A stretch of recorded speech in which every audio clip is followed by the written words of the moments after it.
Iran மீது Israel நடத்தக்கூடிய இந்த தாக்குதல்களில் காசாவின் அப்பாவிகள் மறக்கடிக்க செய்யப்படக்கூடாது என்று சொல்லி இன்றைக்கு போப் லியோ அவர்கள் தெரிவித்திருக்கக்கூடிய கருத்துக்கள் வெளியாகி இருக்கிறது. ஈரானில் இருக்கக்கூடிய அணுசக்தி நிலையங்களை குறிவைத்து நடத்தப்பட்ட தாக்குதல்கள் ஒரு முறை மட்டுமே, இனிமேல் நடத்தப்படாது என்கிற தகவலை ஈரானுக்கு அமெரிக்கா அறிவித்திருப்பதாக சொல்லப்படுகிறது. காரணம் என்னன்னா, இப்ப அடுத்ததாக அமெரிக்காவுடைய தளங்கள் மேல ஈரான் அட்டாக் பண்ணுவதற்கு வாய்ப்பு இருக்கிறது. குறிப்பாக ஈரான் சார்பாக ரஷ்யாவும் சீனாவும் ஈரானுக்கு தன்னை தற்காத்துக் கொள்ளுகிற உரிமை இருக்கிறது என்ற தீர்மானத்தை கொண்டு வர இருக்கிறார்கள். எனவே அந்த தீர்மானத்தை பொறுத்தவரை அது ரத்து செய்யப்பட்டாலும் இல்லாட்டியும் வீட்டோ பவரை யூஸ் பண்ணாலும் இல்லைன்னு சொன்னா கூட அது ஒரு தகவல் சொல்லுவதுதான். ஹார்முஸ் ஜலசந்தியை மூடுவதற்கு ஈரான் திட்டமிடுகிறது என்கிற செய்திகள் வெளியாகி இருக்கிறது. அது எப்படி திட்டமிடுறாங்கிறதுக்கு நேரடி ஆதாரமாக இன்றைக்கு அவருடைய பாராளுமன்றத்தில் ஹார்முஸை மூடுவதற்கு அனுமதி கிடைத்திருக்கிறது. ரஷ்ய ஜனாதிபதி விளாடிமிர் புட்டினை நேரடியாக சந்திக்கிறார் ஈரானுடைய வெளிவிவகார அமைச்சர் அப்பாஸ் அராக்சி அவர்கள். எனவே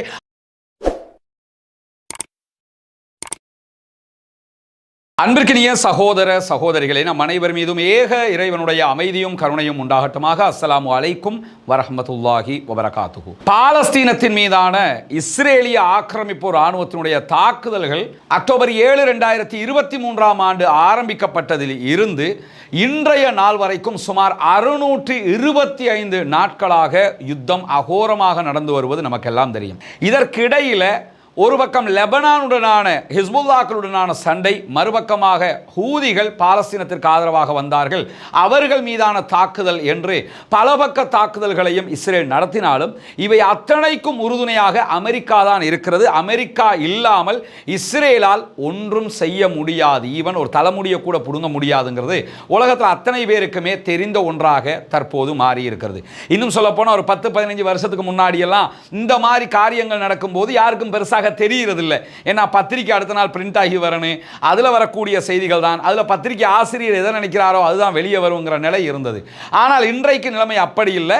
சமூக வலைதளங்கள் வந்ததற்கு பிறகு அனைத்து செய்திகளும் கொட்டி கிடக்கிறது, நாம் தெளிவாக பார்த்து கொள்ள முடிகிறது. இந்த நிலையில் காசா மீதான தாக்குதல்கள் தொடர்ந்து நடைபெற்று வருகிற போதுதான் தற்போது ஈரானோடு முட்டி மோதி கொண்டது இஸ்ரேல் என்கிற நிலையும் மாறி இருக்கிறது. ஈரானுடனான நிலைகள் எப்படி என்பதை பார்ப்பதற்கு முன்பதாக இன்றைய நாளில் காசாவில் என்ன நடக்கிறது என்பதை நாம் தெரிந்து கொள்ள வேண்டியிருக்கிறது. குறிப்பாக இன்றைய தினம் மாத்திரம் காசாவில் சுமார் 51 அப்பாவிகள் இஸ்ரேலிய ஆக்கிரமிப்பு இராணுவத்தினால் கொல்லப்பட்டிருக்கிறார்கள், ஷஹீதாகி இருக்கிறார்கள். 24 மணி நேரங்களுக்குள்ளாக 104 அப்பாவிகள் படுகாயம் அடைந்திருக்கிறார்கள் என்கிற செய்திகள் வெளியாகி இருக்கிறது. ஒன்றை மட்டும் புரிஞ்சுக்கிறங்க, ஒவ்வொரு நாளும் அங்கே இறப்புகள் ஏற்படுகிறது, ஒவ்வொரு நாளும் அப்பாவிகள் கொல்லப்படுகிறார்கள். உணவு இல்லை, மருந்து இல்லை, தண்ணீர் இல்லை என்கிற நிலையில அந்த மக்கள் உலகத்தில் எந்த மனிதனும் படாத துன்பங்களை பட்டு கொண்டிருக்கிறாங்க. நம்மளை பொறுத்தவரையில் மிஞ்சி போனா சாப்பிட வழி இல்லைங்கன்னா ஒருவேளை சாப்பிடாமல் இருப்போம், அல்லது ஒரு நாள் முழுவதும் சாப்பிடாமல் இருப்போம். ஆனால் அவர்களுடைய நிலை அப்படியெல்லாம் கிடையாதுங்க. சாப்பாட்டுக்கே வழி இல்லாமல் 25 லட்சம் மக்கள் படாத பாடுபட்டு கொண்டிருக்கிறார்கள். மண்ணத்தான் சாப்பிடணுங்கிற நிலையில் இருக்கக்கூடிய அப்பாவிகளையும் நீங்கள் பார்க்க முடியும். இப்படியான ஒரு சூழல் உலகத்தில் எந்த சமூகத்திற்கும் ஏற்படவில்லை என்கிற அளவுக்கு அவர்கள் பாதிக்கப்படுகிறார்கள், துன்பப்படுகிறார்கள், இன்னல்படுகிறார்கள். இவர்களுக்காக யாராவது களத்திற்கு வரமாட்டார்களா என்று அப்பாவிகளுக்காக மனிதநேயமிக்க அத்தனை பேரும் எதிர்பார்த்து கொண்டிருந்த நிலையில தான் இஸ்ரேல் ஈரான் மீதான தாக்குதல்களை ஆரம்பித்தது. தற்போது ஈரான் அதற்கு பதிலடிய தேவையான அளவுக்கு, தேவைக்கு மிகுதியாகவும் கொடுத்து கொண்டிருப்பதை நம்ம பார்க்க முடிகிறது. இந்த மாதிரியான சூழல்ல தான் இன்றைக்கு 51 நபர்கள் கொல்லப்பட்டிருக்கிறார்கள். இதில் 17 பேர் உணவு தேடி சென்றவர்கள் கொல்லப்பட்டிருக்கிறார்கள் என்கிற கவலைக்குரிய செய்திகள் இன்றைக்கு பதிவு செய்யப்பட்டிருக்கிறார். அதே நேரத்தில் மேற்கு கரை நகரங்களிலும் இன்றைக்கு இஸ்ரேலிய ஆக்கிரமிப்பு இராணுவம் தாக்குதல்களை நடத்தியிருக்கிறது.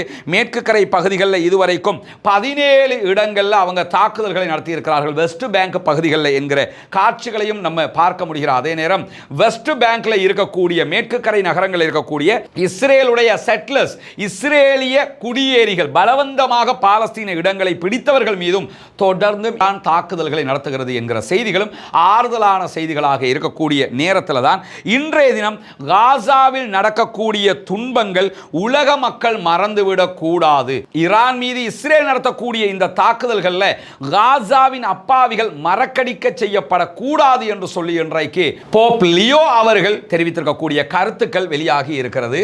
போப் லியோ அவங்க இன்னைக்கு காலை ஆராதனை நிகழ்விலே கலந்து கொண்டிருந்தவர் தான் இன்றைய தினம் பேசுகிற நேரத்தில் காசாவில் நடக்கக்கூடிய அநியாயங்கள் அட்டூழியங்கள் நிறுத்தப்பட வேண்டும், காசா மக்களுடைய அவலங்களை இந்த உலகம் மறந்துவிடக் கூடாது என்று சொல்லி தன்னுடைய உரையிலே தெரிவித்திருப்பது மட்டுமல்லாமல் தினசரியும் இஸ்ரேலுடைய தாக்குதல்களால் நூற்றுக்கணக்கானவர்கள் கொன்றும் காயப்படுத்தவும் படுகிறார்கள். எனவே இதற்கு முடிவு வேண்டும், இதற்காக அனைவரும் குரல் எழுப்ப வேண்டும் என்கிற கருத்தை போப் லியோ அவர்கள் இன்றைக்கு வலியுறுத்தி இருக்கிறார்கள். இப்படி இன்றைக்கு போப் லியோ அவர்கள் தன்னுடைய கருத்தை வலியுறுத்தி இருக்கக்கூடிய நேரத்தில் பாலஸ்தீனத்தில் அப்பாவிகள் மீது இஸ்ரேலிய ஆக்கிரமிப்பு ராணுவம் தாக்குதல்களை நடத்துகிறார். அதே நேரம் இஸ்ரேலியர்களை இலக்கு வைத்து இன்றைக்கு பாலஸ்தீன விடுதலை ராணுவமும் தாக்குதல்களை நடத்தி இருக்கக்கூடிய காட்சிகள் வெளியாகி இருக்கிறது. இங்க நீங்க பார்க்கலாம், இன்றைக்கு 2 பகுதிகளில் இன்றைக்கு தாக்குதல்களை நடத்தி இருக்கக்கூடிய காட்சிகளை வெளியிட்டிருக்கிறாங்க. இங்க இருக்கக்கூடிய இஸ்ரேலிய ஆக்கிரமிப்பு ராணுவம் கண்காணிப்புக்கு உட்படுத்தப்படுகிறது. இந்த இடத்துல இருக்கக்கூடிய அவர்களுடைய மெர்காவா டேங்க் மேல அட்டாக் பண்ணக்கூடிய காட்சிகள் வெளியிட்டிருக்கிறாங்க. அந்த அட்டாக்கு பிறகு அந்த டேங்க் அழிக்கப்படுகிற காட்சிகளும் இங்கே பதிவாகி இருப்பதை நம்ம கவனிக்க முடிகிறது. இன்றைய தினம் நடத்தப்பட்ட தாக்குதல்களில் மெர்காவா டேங்க் அழிக்கப்பட்டிருக்கிறது. 5 இஸ்ரேலிய ஆக்கிரமிப்பு ராணுவத்தைச் சேர்ந்தவர்கள் அதிலே கொல்லப்பட்டிருப்பார்கள் என்பதிலே எந்த மாற்று கருத்தும் இல்லை. இதை தாண்டி நார்த் காசா பகுதிகளில் இன்றைக்கு பாலஸ்தீன விடுதலை ராணுவத்தினுடைய துணை ராணுவ குழு நடத்தி இருக்கக்கூடிய தாக்குதல்களில் இஸ்ரேலிய ஆக்கிரமிப்பு ராணுவத்தைச் சேர்ந்தவர்கள் மீது மோட்டார் குண்டு தாக்குதல்கள் நடத்தப்பட்டிருக்கிறது. அதே நேரத்தில் நார்த் காசா பகுதிகளில் நடத்தப்பட்ட பிரிதொரு தாக்குதலில் இன்னொரு தாக்குதல்களில் 3 இஸ்ரேலிய ஆக்கிரமிப்பு ராணுவத்தைச் சேர்ந்தவர்கள் கொல்லப்பட்டிருக்கிறார்கள் என்கிற செய்திகளும் வெளியாகி இருக்கிறது. இப்படி பாலஸ்தீன போராட்ட குழுக்கள் அவர்கள் தொடர்ந்து இஸ்ரேலுக்கு எதிரான தாக்குதல்களை நடத்துகிறார்கள். இஸ்ரேலிய ஆக்கிரமிப்பு ராணுவத்தை பொறுத்தவரை தொடர்ந்து பொதுமக்களை இந்த கேப்புக்குள்ள ஈரான் இஸ்ரேல் வாருக்குள்ள பாலஸ்தீன மக்களை எவ்வளவு கூடுதலாக கொன்று குவிச்சிட முடியுமோ அதை நம்ம செய்வோம்ங்கிற அடிப்படையில் தான் இன்றைக்கு இவ்வளவு தாக்குதல்களை நடத்துகிறார்கள். எனவே ஒவ்வொரு தொழுகையிலையும் நம்மளால் ஒன்று மட்டும் செய்ய முடியுங்க, அவங்களுக்காக பிரார்த்தனை செய்ய முடியும், அவங்களுக்காக ஜனநாயக ரீதியாக குரல் எழுப்ப முடியும். அவங்களுக்கு ஏதாவது உதவி பண்ணணும்னு நினச்சிங்கன்னா UNRWA என்கிற ஐநாவினுடைய இணையதளத்தின் ஊடாக அவங்களுடைய இணையதளத்துக்கு போனீங்கன்னா ரைட் சைட் மேல் மூலையில் நீங்கள் நேரடியாக டாலரில் UNRWAக்கு உதவி பண்ண முடியும். அவங்க மட்டும்தான் அங்கே உணவு கொடுக்க முடியுங்கிறதுனால. எனவே நம்மளால் எது முடியுமோ அதெல்லாம் நம்ம பண்ணணுமா இல்லையா? ஜனநாயக ரீதியில் நம்மளால் குரல் எழுப்ப முடியும்னா அதை நம்ம பண்ணணும். எது முடியுமோ முடியாவிட்டாலும் உங்களுக்கு ஒவ்வொரு தொழுகைகளிலும் பிரார்த்தனை செய்ய முடியும். தொழுகையில் சுஜூது என்பது இறைவனுக்கு மிக நெருக்கமானது என்று நபிகள் நாயகம் ஸல்லல்லாஹு அலைஹி வஸல்லம் அவர்கள் நமக்கு கற்றுத்தந்திருக்கிறார்கள். எனவே சுஜூதில் துஆக்களை ஓதினதுக்கு பிறகு அடுத்ததாக பாலஸ்தீன அப்பாவிகளுக்கு பிரார்த்திக்க மறந்து விடாதீர்கள். அத்தஹியாத்தினுடைய நிலையில் அந்த அப்பாவிகளுக்காக அத்தஹியாத்தை ஓதி முடிச்சதுக்கு பிறகு ஸலவாத்தெல்லாம் ஓதி முடிச்சதுக்கு பிறகு அந்த அப்பாவிகளுக்காக நம்ம பிரார்த்தனை செய்ய முடியும். எனவே அந்த நிலையிலும் அவர்களுக்காக பிரார்த்தனை செய்ய மறந்து விடாதீர்கள். இதை தாண்டி ஒவ்வொரு தொழுகைகளிலும் குனூத்து நாசிலாவை நீங்கள் ஓத முடியும். குனூத்து நாசிலா ஓதுவதனூடாக அந்த அப்பாவி மக்கள் பாதுகாப்பதற்கும் இஸ்ரேலிய ஆக்கிரமிப்பு ராணுவம் அழிக்கப்படுவதற்கும் நாம் அல்லாஹ்விடத்திலே கையேந்த வேண்டும். நம்முடைய பிரார்த்தனைகள் ஒன்றும் வீண் போகல. நம்ம அத்தனை பேரும் எதை எதிர்பார்த்தோமோ அந்த அடிப்படையில் இன்னைக்கு நம்ம பார்க்கிறோம். பாலஸ்தீனத்திற்கு ஆதரவாக வெளிப்படையாகவே ஈரான் இஸ்ரேல் மீது தாக்குதல்கள் நடத்தி இன்றைக்கு நடக்கக்கூடிய செய்திகளை நான் சொல்ல இருக்கிறேன். அதை பார்க்கும்போது மேலதிகமாக நீங்கள் இன்னும் தைரியப்படக்கூடிய அளவில் ஈரானுடைய நடவடிக்கைகள் இருக்கிறது. எனவே நாம் பாலஸ்தீன அப்பாவிகளுக்காக பிரார்த்திக்க மறந்துவிடக்கூடாது. நடக்கிற இந்த வார்ல இஸ்ரேலுக்கு எதிரான தாக்குதல்களை ஈரான் உச்சமாக நடத்துகிறது. எனவே ஈரானுடைய வெற்றி வாய்ப்புக்காகவும் நாம் பிரார்த்திக்க கடமைப்பட்டிருக்கிறோம். ஏன்னா இதுல ஈரான் ஜெயிப்பது என்பது பாலஸ்தீன மக்களுக்கு ஒரு ஆதரவான குரலாக மாற இருக்கிறது. ஈரான் தோத்துடிச்சுன்னு சொன்னா அல்லாஹு ஆலம் நம்ம எவ்வளவு தூரம் பாலஸ்தீனம் சுதந்திர தேசம்ங்கிறத பத்தி பேச போறோம்ங்கிற ஒரு கேள்வி இருக்கிறது. அது நடக்குமாங்கிற சந்தேகம் வந்துடும். ஈரான் ஜெயிக்கிற பட்சத்தில் கண்டிப்பாக இதுக்கு ஒரு நிரந்தர தீர்வாக பல தீர்வுகள் ஈரான் மேலையும் நம்ம இனிமேல் கை வைக்க கூடாது, பாலஸ்தீனத்தின் மேலையும் கை வைக்க கூடாது என்கிற நிலைக்கு இஸ்ரேல் தள்ளப்படுவதற்கு வாய்ப்பு இருக்கிறது, அமெரிக்கா கைவிடுவதற்கு வாய்ப்பு இருக்கிறது. எனவே இதையெல்லாம் நம்ம புரிஞ்சுக்கிறோம். ரெண்டாவது என்ன புரிஞ்சுக்கிறீங்கன்னா, அந்த எடுத்ததுக்கு எல்லாமே சில பேர் என்னன்னா இதெல்லாம் மறுமை நாளில் அடையாளமாக நடக்கிறது, இப்படியே எப்படி அவங்களுக்கு முடிஞ்சு போயிடும், மறுமை அந்த யுத்தங்கள் எல்லாம் ஆரம்பிச்சிருச்சு இந்த மாதிரி எல்லாம் கருத்து சொல்லிக்கிட்டு இருக்கிறாங்க. அது 2ஆம் உலக மகா யுத்தத்தில் இப்படி தான் சொன்னாங்க, அதுக்கு முன்னாடி அப்படி தான் சொன்னாங்க, அதுக்கு பின்னாடி அப்படி தான் சொன்னாங்க. இது பூமிக்கான ஒரு போராட்டம் நடைபெற்றுக் கொண்டிருக்கிறது. இது எதிர்வு கூறப்பட்ட போராட்டங்கள் கிடையாதுங்கிறத சுருக்கமாக புரிஞ்சுக்கிறேன். இது தொடர்பாக தனியான ஒரு வீடியோ வீடியோவை நான் வெளியிட இருக்கிற அதே நேரத்தில் இடையில ஒன்றை நினைவுபடுத்தணும். இடையில அந்த மஹதி அலைஹிஸ்ஸலாம் சம்பந்தமாக நான் சொல்லியிருந்த பேசியிருந்த ஒரு வீடியோவுக்கு ஒரு ஆலிம்சா மறுப்பு போட்டிருந்தாங்க.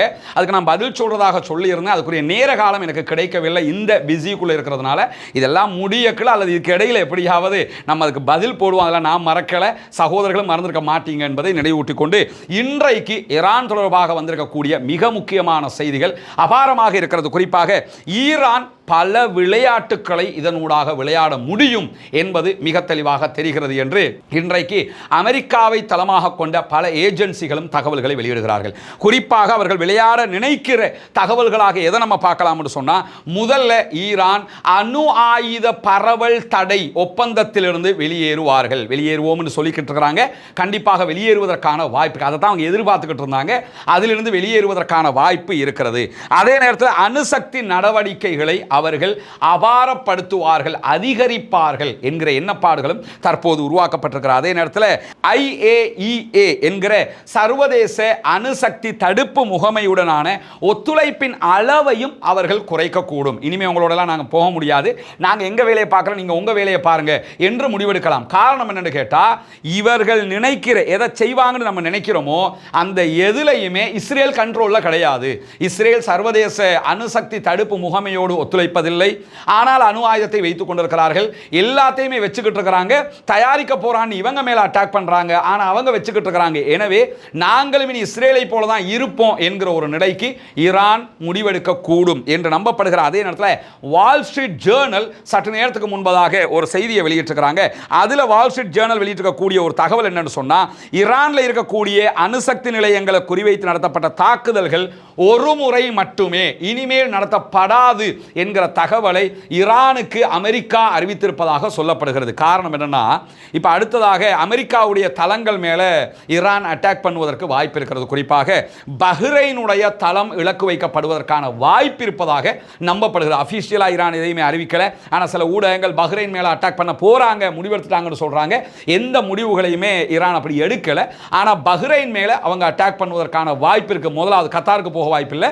முதல் அட்டாக் பஹ்ரைன் பேஸாகத்தான் இருக்கு. பஹ்ரைன்ல கடற்படை தளம், அதே போன்று ராணுவ தளம், விமானப்படை தளம் ரெண்டுமே இருக்கிறது. எனவே அதுவாக இருக்கலாம். அதே நேரத்தில் இந்த தாக்குதல்களுக்கு முன்பதாக அவங்க என்ன பண்ணலாம் என்று சொன்னா, இந்த தாக்குதல்கள் எங்கிருந்து நடத்தப்பட்டதோ அந்த பசிபிக் ஐலண்ட்ல இருந்து அவர்கள் தாக்குதலை தொடர்வதற்கு வாய்ப்பும் இருக்கிறது. இது எல்லாத்துக்கும் முன்னாடி ஈரான் செய்ய போற வேலை நமக்கு தெளிவாக தெரிஞ்சிருச்சு.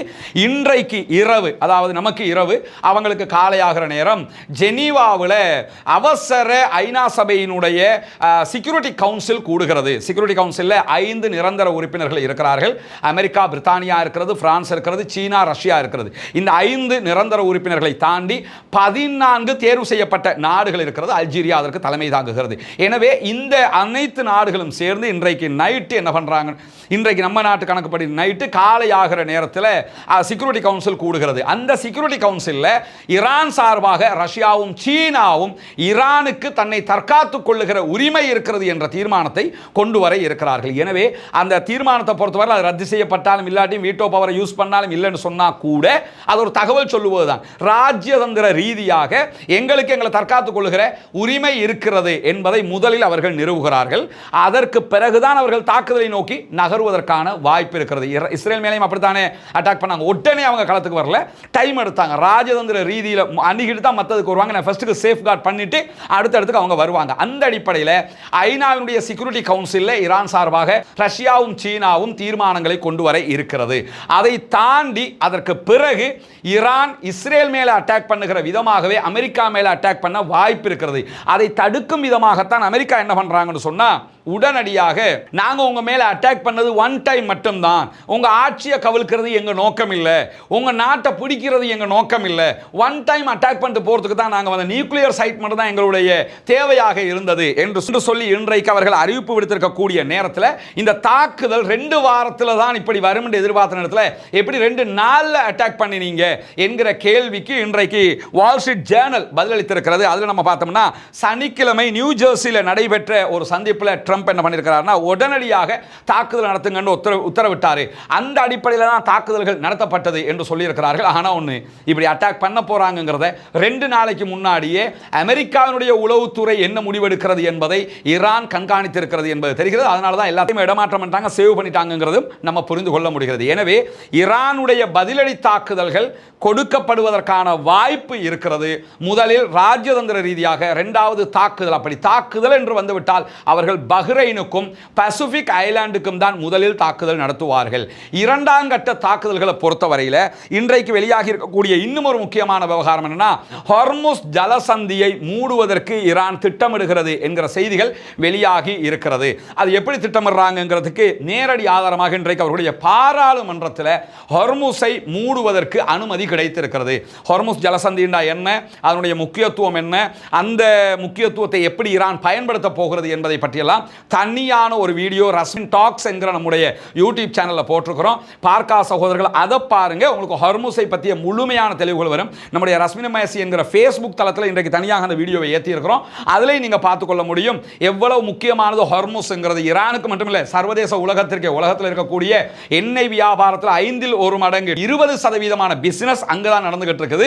அந்த இடத்தை மூடி நாங்க அடிப்போம். இந்த செங்கடல் பார்டர்ல அடிச்சுக்கிட்டு இருந்தானா இல்லையா ஹூதிகள், அது மாதிரி இந்த பக்கம் எந்த கப்பல் போனாலும் அடிப்போம் அறிவிச்சுட்டாங்கன்னு சொன்னா உலகமே ஸ்தம்பிச்சு நின்றும். ஏன்னா இங்க யாரும் போகவும் முடியாது, வெளியே வரவும் முடியாது.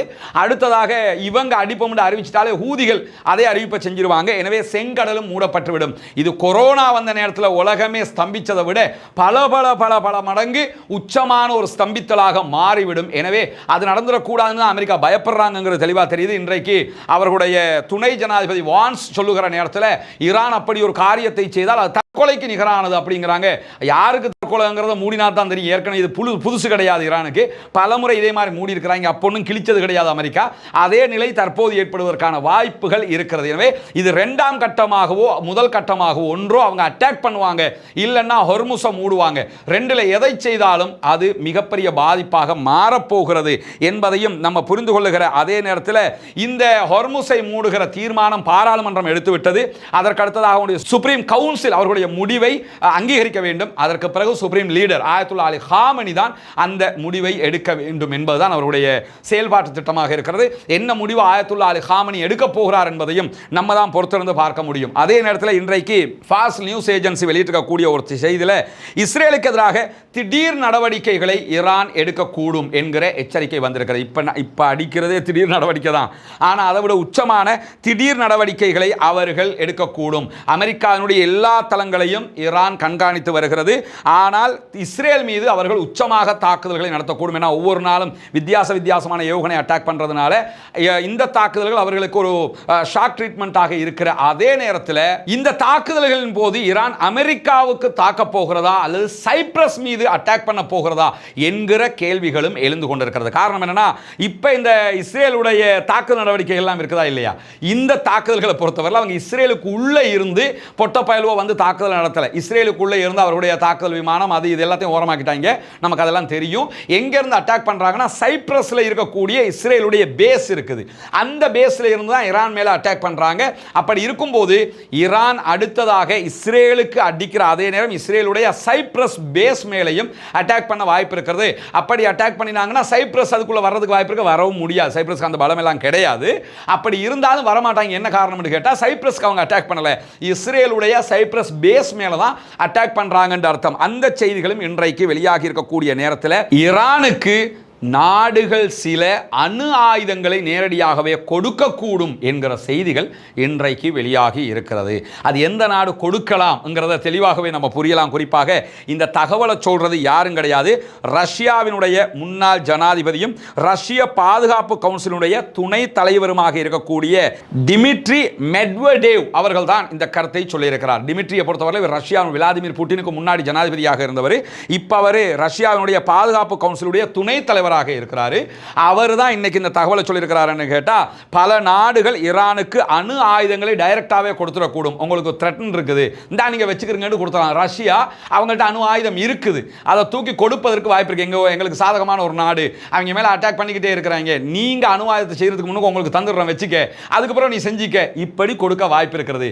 ஏன் சீனா கொடுப்பதற்கு வாய்ப்பு இருக்கு. இந்த ரெண்டும் கொடுக்குறாங்களோ இல்லையோ, வடகொரியா கொடுத்து விடுவதற்கு வாய்ப்பு இருக்கிறது. வடகொரியாவை பொறுத்தவரை நமக்கு தெரியும், உலகத்தில் மிகப்பெரிய இன்னொரு யுத்தமாக உக்ரைன் ரஷ்யா போர் நடந்துகிட்டு இருக்கும்போது ரஷ்ய ராணுவத்தோடு சேர்ந்து வடகொரியாவினுடைய ராணுவம் அங்கு சண்டையிட்டுக்கிட்டு இருக்கிறாங்க. வடகொரியாவினுடைய போர்சஸை அங்கு அனுப்பி வச்சிருக்கிறாரு கிங் உன் ஜுங். எனவே இந்த 3 நாடுகளில் ஏதாவது ஒன்று தேவையான அணு ஆயுதத்தை ஈரானுக்கு வழங்கக்கூடும். அப்படி அணு ஆயுதத்தையே தூக்கி கையில் கொடுத்துட்டாங்கன்னா சோழி முடிஞ்சு போச்சுன்னு அர்த்தம். அந்த செய்திகளும் இன்றைக்கு வெளியாகி இருக்கிறது. ஏன்னா விளாடிமிர் புட்டினுடைய அறிக்கையெல்லாம் அப்படித்தான் இருக்குது. சீனாவும் இன்றைக்கு கடுமையான எச்சரிக்கை அறிக்கையை கொடுத்திருக்கிறது. நேரடியாக அவங்க வாருக்குள்ள வரலன்னா கூட ஆயுதங்கள் கொடுப்பதற்கான வாய்ப்பு இருக்கிற தொனியில் அந்த அறிக்கைகளை அவங்க வெளியிட்டிருக்கிறாங்க. ரஷ்யாவை பொறுத்தவரையில் நாளைய தினம், அதாவது நமக்கு இப்ப நைட்டு காலை ஆகிறதுக்குள்ள ரஷ்ய ஜனாதிபதி விளாடிமிர் புட்டினை நேரடியாக சந்திக்கிறார் ஈரானுடைய வெளிவிவகார அமைச்சர் அப்பாஸ் அராக்சி அவர்கள். எனவே அந்த சந்திப்பும் ஒரு மாற்றத்தை உண்டாக்குவதற்கான வாய்ப்பாக இருக்கிறது. அப்படி ஒரு சைக்கிணைகள் தெரிவது மிக தெளிவாக தெரிகிறது. இல்லைன்னா இவர் முன்னாள் ஜனாதிபதி என்று மட்டும் இருந்திருந்தார்னா பிரச்சனை கிடையாது. சொல்லுகிறவர் முன்னாள் ஜனாதிபதி மட்டும் கிடையாது, இப்பொழுது இருக்கக்கூடிய ரஷ்யாவினுடைய செக்யூரிட்டி கவுன்சில் ஜனாதிபதிக்கு அடுத்ததாக அதுதான் அவங்க சொல்ற முடிவை தான் ஜனாதிபதியே செய்வார். எல்லா நாட்டிலையும் செக்யூரிட்டி கவுன்சில் சொல்லக்கூடிய முடிவுகளை தான் ஜனாதிபதி பாதுகாப்பு விஷயத்தில் எடுப்பாங்க. அப்படி இருக்கிற மாதிரி செக்யூரிட்டி கவுன்சிலுடைய துணைத் தலைவராக இருக்கக்கூடிய டிமிட்ரி தான் இன்றைக்கு இந்த அறிவிப்பை செய்திருக்கிறார். எனவே ரஷ்யா அவர்களுக்கு அணு ஆயுதத்தை கொடுத்து விட்டால் சோழி முடிந்தது என்று அர்த்தம். அதை தாண்டி ஈரான் மீது குண்டு வீசிய அமெரிக்க விமானத்தினுடைய ரூட் எப்படி அமைந்திருந்ததுங்கிறத நம்ம தெரிஞ்சுக்கிறோம். குறிப்பாக இன்றைக்கு அவங்க அமெரிக்காவில் இருந்து கிளம்பி 3 மணி நேரங்கள் பயணித்து வந்துதான் தாக்கல் நடத்துறதா சொல்றாங்க. இது முதல்ல ஆட்களை திசை திருப்பக்கூடிய பசிபிக் ஐலண்டில் இருக்கக்கூடிய அவர்களுடைய தளத்திலிருந்து தான் தாக்கல் நடத்தியதாக ஈரான் சொல்கிறது. எது எப்படி போனாலும் மத்திய தரை கடல், இஸ்ரேல், அதற்கு பிறகு ஜோர்டான், ஈராக் வழியாக வந்துதான் ஈரான் மேல தாக்கல் நடத்தி இருக்கிறாங்க. ஈராக்கு பொறுத்தவரையில் 50-50 கவர்மெண்டாக இருக்கிறது. ஒரு ஸ்டேபிளான கவர்மெண்ட் கிடையாது. ஆனால் ஜோர்டானை பொறுத்தவரையில் அவங்க எப்பொழுதும் இஸ்ரேலுக்கு ஆதரவானவங்கிறது நமக்கு தெரியும். ஆதரவே இல்லைன்னா கூட அமெரிக்காவுடைய விமானம் வருகிறத தடுக்கிற அளவுக்கு ஒன்றும் அவங்க கெத்தாக இல்லைங்கிறது நமக்கு தெரியும். ஜோர்டானையும் ஈராக்கையும் தாண்டி வான்பரப்பை தாண்டித்தான் வந்து இந்த தாக்குதல் நடத்தப்பட்டிருக்கக்கூடிய நேரத்தில் ஐநா அணுசக்தி கண்காணிப்பு அமைப்பு இன்றைக்கு ஒரு அறிக்கை வெளியிட்டிருக்கிறாங்க. அதில் அவங்க என்ன சொல்றாங்கன்னா, ஈரானுடைய போர்டோ அணு நிலையத்தின் மீது நடத்தப்பட்ட தாக்குதலுடைய சேத விவரம் தெளிவாக தெரியவில்லை. ஏன்னா வாசல்ட்டு தான் போய் அடிச்சுட்டு வந்திருக்கிறான், உள்ள எதுவுமே ஆபத்து வரல, எந்த விதமான கதிர்வீச்சுகளும் இல்லைங்கிறது அண்டை நாடுகள் எல்லாமே சொல்லிடுச்சு. அதை வச்சு அவங்க என்ன சொல்றாங்கன்னா, போர்டோவில் இருக்கக்கூடிய ஒரு மலைக்குள்ள தான் அது இருக்குது. மலைக்கு கீழே போகும், மலையை கொட்டஞ்சி மலையை நேரடியாக இப்படி குடையல அவங்க சைடால அடுத்த வாக்காக என்ன செஞ்சிருக்காங்க, கொட்டஞ்சி உள்ள வந்து அணு மின் நிலையத்தை அமைச்சது மட்டும் இல்லாமல் அந்த கட்பாறைகளுக்கு இடையில நிறைய கான்கிரீட் தூணுகளை பேஸுகளை அமைச்சிருக்கிறாங்க என்று சொல்லப்படுகிறது. எனவே இதை தாண்டி போய் தாக்குதல் நடத்தி இருப்பது என்பது அசாத்தியமானது. எனவே அதை நம்ம மதிப்பிட முடியாமல் இருக்குது என்று சொல்லி இன்றைக்கு அவங்க சொல்லியிருக்கிறார். அதே நேரத்தில் இன்றைக்கு வெளியாக இருக்கக்கூடிய தாக்குதல் செய்திகளில் இன்றைக்கு ஈவினிங் டைமில் ஈரான் இஸ்ரேல் மேலே எந்த தாக்குதல்களையும் நடத்தலை. ஆனால் இஸ்ரேல் ஈரானுடைய யாஸ்ல இருக்கக்கூடிய ஐஆர்ஜிசியுடைய தளத்தின் மீது தாக்குதல் நடத்தப்பட்டதாக அறிவித்திருக்கிறது. மத்திய ஈரானில் இருக்கக்கூடிய யாஸ்ல இருக்கக்கூடிய ஐஆர்ஜிசியினுடைய தளத்தின் மீது தான் இந்த தாக்குதல் நடத்தப்பட்டிருக்கிறதாக இஸ்ரேலுடைய ரேடியோ இந்த தகவலை சொன்னாலும் ஈரானும் சம்பந்தப்பட்ட போட்டோ வீடியோக்களை வெளியிட்டிருக்கிறாங்க. தாக்குதல் உச்சமாக இருந்திருக்கிறது. ஆனால் எங்களுடைய ஆயுத களஞ்சியங்கள் மீதான எந்த தாக்குதலும் உறுதிப்படுத்தப்படவில்லை. அப்படி எந்த தாக்குதலும் கிடையாது. மற்ற சைட்டுகளில் தான் அவங்க தாக்குதல் நடத்தி இருக்கிறாங்கன்னு சொல்றாங்க. ரெண்டாவது ஐஆர்ஜிசியினுடைய அறிக்கையில் தெளிவாக என்ன சொல்றாங்கன்னா, அவங்க வந்து தாக்கிட்டு போற அளவுக்கு நாங்கள் கண்ணுக்கு தெரியறதுக்கு ஆயுதங்களை வைக்கவும் இல்லை அப்படின்னு சொல்லி ஒரு கிண்டலாகவும் அந்த பதிலை அவர்கள் சொல்லியிருக்கக்கூடிய நேரத்தில் இஸ்பஹான், புஷேர், அஹ்வாஸ் ஆகிய இடங்களையும் நாங்கள் ட்ரோன் தாக்குதல்களை நடத்தி இருக்கிறோம் என்று உரிமை கோரியிருக்கிறது இஸ்ரேல். ஆனால் இந்த தளங்கள் மேலே அவங்க நடத்தியிருக்கக்கூடிய அஹ்வாஸில் ஹாஸ்பிட்டல் மேலே தான் தாக்கல் நடத்தி இருக்கிறாங்க.